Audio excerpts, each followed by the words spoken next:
It is my pleasure to introduce our Summer Institute scholars this morning, but before we do that, I thought I would first and foremost, for those who are here in person and those joining us online, talk a little bit about what we've been up to, not just during the past month, but also over the past year at MESDA and Old Salem.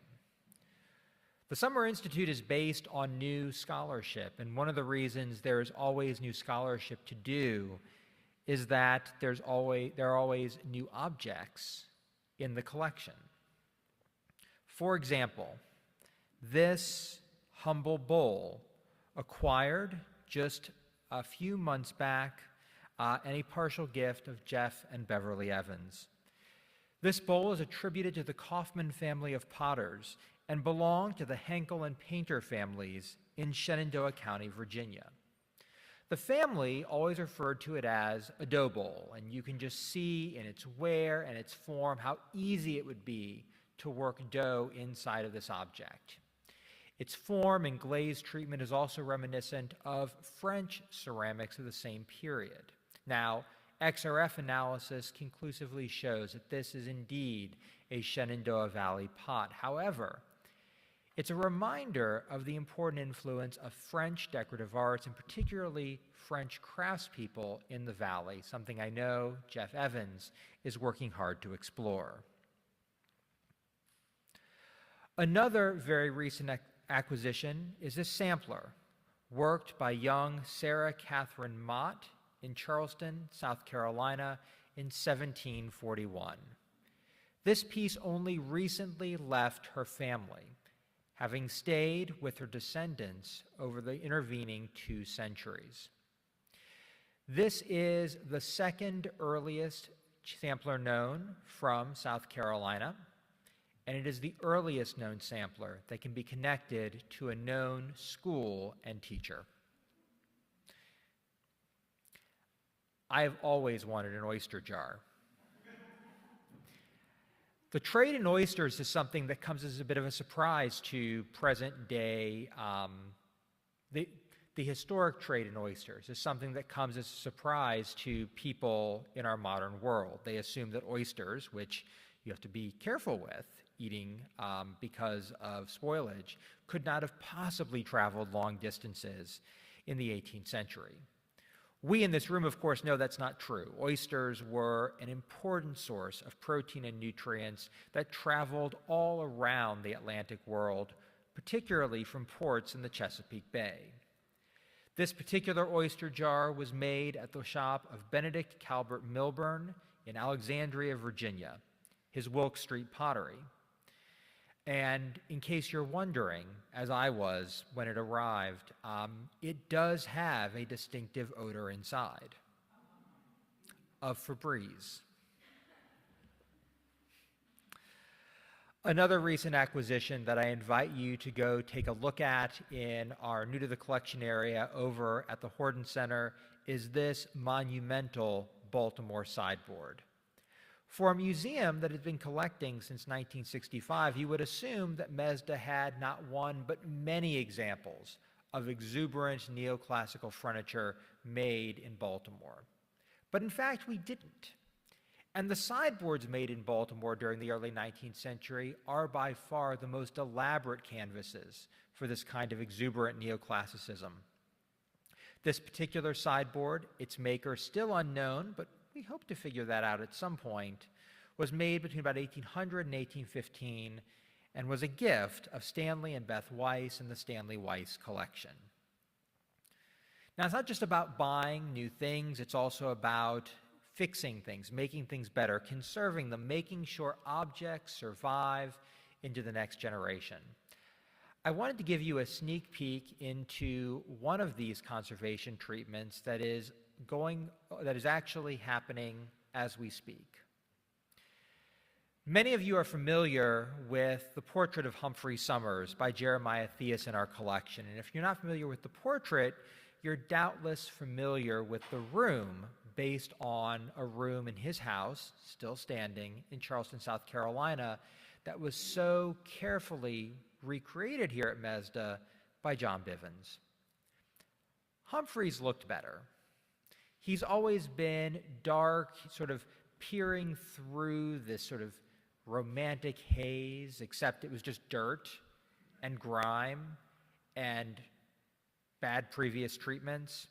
But thanks to our friend Rick Pardue, he is now at the painting spa, as I refer to Ruth Cox's conservation studio over in Durham, and he is in process right now. You see him varnish removed, overpaint removed, and he will soon get put back together in a way that really brings out not only the details of his own face, but also the richness of the clothing with which he's chosen to be painted. This map of the heavens was made in Lexington, Kentucky, and then printed in Philadelphia, Pennsylvania. It's an important object that speaks to the role Lexington played as the Athens of the West, as well as the importance of female education. Samuel McCullough ran a girls' school in Lexington and actually dedicates this celestial map, which is about 6 feet wide, to the young women he's teaching.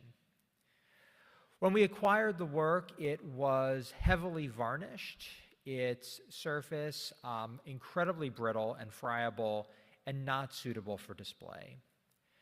But thanks to the work of a conservator, Mikhail Peikel in Waco, Texas, it now looks like this.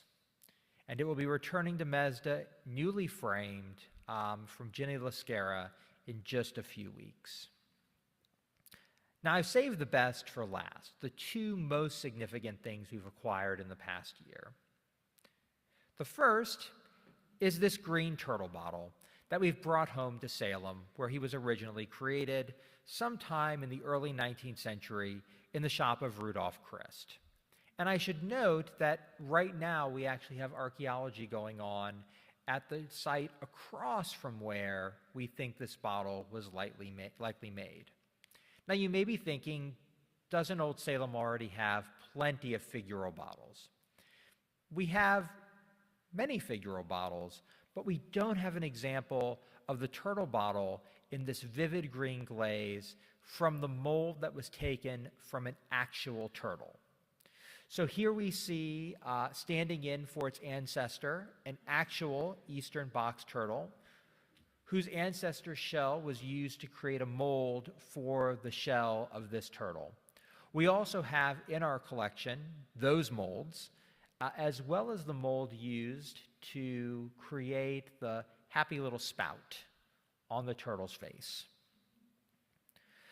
The final new object I want to share is this one, which literally walked into the collection finally after having been purchased last month, yesterday. Many of you in the audience may be familiar with Charleston's slave hire badges. These were small copper discs that individuals who were hired out by their enslavers had to wear as evidence of the trade they practiced, but also as evidence that the tax had been paid on their labor. But for a very brief period at the end of the 18th century, free blacks in Charleston were also required to wear badges that attested to their freedom. Very few of these badges survive, perhaps a dozen. And most of the ones that do are in very poor condition, either through handling through the centuries, or more often than not, because they'd spent significant time in the earth and had been recovered through either professional or what I like to call accidental archaeology, somebody digging a hole in their yard and finding one. This particular example is in exceptional condition, probably one of, if not the best condition of any that survive, which is important because it allows us to see evidence of its wear, how it was used against the body and held there through years, if not decades. It also provides important clues about its manufacture. It's a little hard to make out, but the back of these copper badges shows evidence of having been made from stock cut from a reused copper printing plate. And not just any copper printing plate, but as my colleagues Eric Goldstein at Williamsburg and John Kralovic, a professional numismatist, have noted, the very specific marks of having been on a copper plate used to strike South Carolina currency in Charleston during the 1780s. Currency notes engraved by Thomas Abernathy.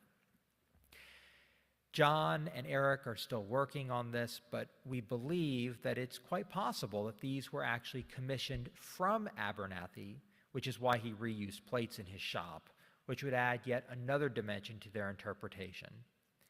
It's also worth noting that over the decades, Mesda has spent an incredibly long amount of time trying to recover the stories of Black craftspeople across the South, particularly in Charleston, work that is now being done at an incredible pace, not by us, but actually by our colleagues at the Black Craftsman Digital Archive. This is all to say that Charleston was home to an incredibly important free Black population, right in the period after the American Revolution and really all the way up through the Civil War, and that many of those people were themselves craftsmen. And while we don't know who this particular badge was assigned to, the identity of person X is still unknown, we do know that craftspeople in Charleston, who we have tracked, would have been forced to wear these as symbols of their freedom.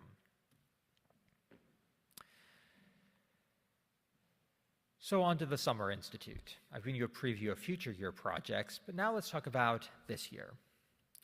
The Summer Institute is all about a community of scholars.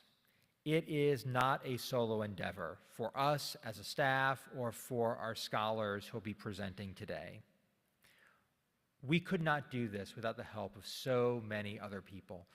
And so I do want to take a brief moment to recognize and thank my partner in crime, Leah Lane, who has co-directed the Institute with me and who will be taking over as director of the Institute next year, as well as Melissa, who does so much behind the scenes to make sure that every little detail is taken care of.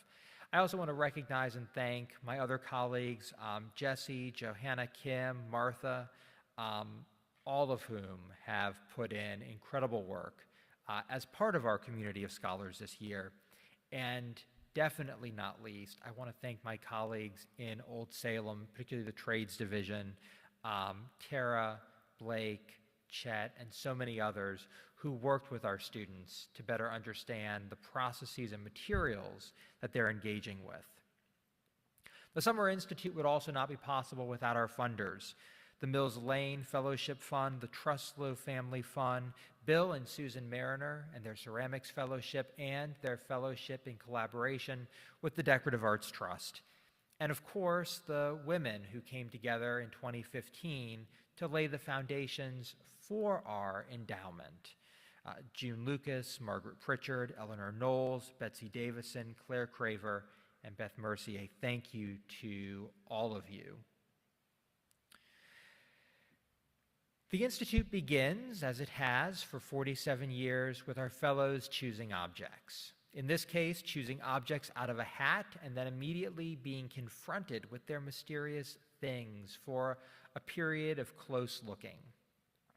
They spend time over the month not only with their objects, but with our talented tradespeople and outside scholars. Here you see Jerome Bias, but you also see Chet at our joinery, as they learn the physical realities of turning raw materials into decorative arts objects. They spent time with Blake, learning about Southern long rifles, and then with Blake again in the rifle shop across the street from Mesda. And of course, they learned how you take earth and make it into beautiful and useful things with Tara. We spend time on the road meeting incredible scholars and gracious hosts like Matt Webster from Colonial Williamsburg, who spent a day with us in West Virginia, but also descendants and caretakers of objects like Walter Washington, who shared with us his family's home and all of the artifacts that they care for at that place. We're so grateful to our colleagues at other museums like the Winterthur Museum. Here you see Josh Lane taking objects apart and really sort of helping our students understand the differences between objects made in one place and another. And of course, no time along the Great Wagon Road would be possible without the help of Jeff and Beverly Evans and Nick Powers. I also want to thank Torrin Gatson, Dr. Torrin Gatson from UNCG, who was our scholar in residence for the study trip and who was so helpful, not just there, but also this past week as our fellows worked to shape the presentations that you're going to hear this morning. I say again and again about the importance of a community of scholars, and it really is a community of scholars, those we meet, those we work with, and of course, the fellows themselves, who have, over the past month, come together in a really wonderful, beautiful way to lift each other up,